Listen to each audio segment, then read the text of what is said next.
Thank you. Thank you. ఇక మనం ఇవాళ జరిగిన క్యాబినెట్లో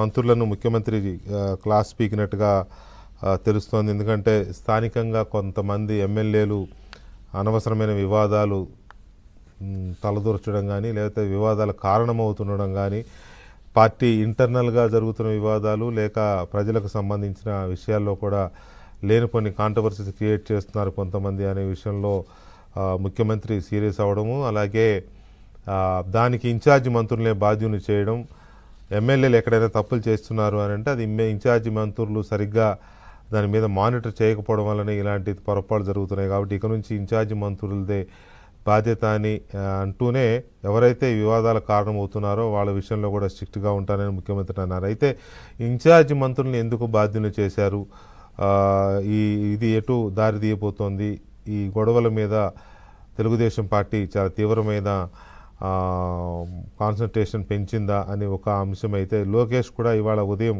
క్యాబినెట్కు ముందు కొంతమంది మంత్రులతో సీనియర్ నేతలతో కూడా సమావేశమైనట్టు చెప్తున్నారు. ఆ సమావేశంలో ఆయన కొత్తగా ఎన్నికైన తొలిసారి అంటే ఫస్ట్ టైం ఎన్నికైన ఎమ్మెల్యేలకి మంచి చెడు తెలియడం లేదు, ఏది మంచి ఏది చెడు తెలియకుండా అవగాహన రాహిత్యంతో లేనిపోని కాంట్రవర్సీస్ క్రియేట్ చేస్తున్నారు.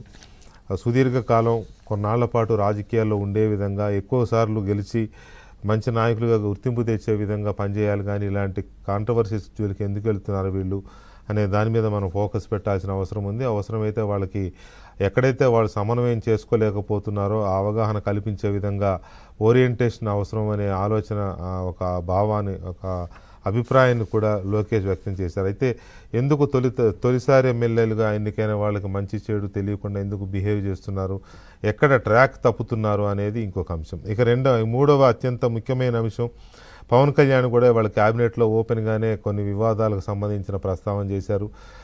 స్థానికంగా లేకపోతే రాష్ట్ర స్థాయిలో జరిగే కొన్ని వివాదాలకు సంబంధించి, అది రెవెన్యూ కావచ్చు, ఫారెస్ట్ కావచ్చు, ఇంకేదైనా అడ్మినిస్ట్రేషన్ పరమైన శాఖాపరమైన వివాదాలు లేదా రాజకీయపరమైన వివాదాలు, ఈ వివాదాల్లో పార్టీలే ప్రభుత్వం యొక్క రాష్ట్రం యొక్క ప్రయోజనాలను దృష్టిలో పెట్టుకుని పార్టీలు రాజీ పడుతున్నా కూడా కొంతమంది నాయకులు నియోజకవర్గ స్థాయిలోనో జిల్లాల స్థాయిలోనో లేకపోతే రాష్ట్ర స్థాయిలోనో కొంతమంది నాయకులు రాజీ పడకుండా లేకపోతే కాంప్రమైజ్ అవ్వకుండా అనవసరమైన గొడవలకు వెళ్ళి వివాదాలను ఇంకా పెంచి పెద్ద చేస్తూ ప్రభుత్వ ప్రతిష్టకు ఇబ్బంది తెచ్చే విధంగా బిహేవ్ చేస్తున్నారు. కాబట్టి ఇది సీరియస్గా తీసుకోవాలని స్వయంగా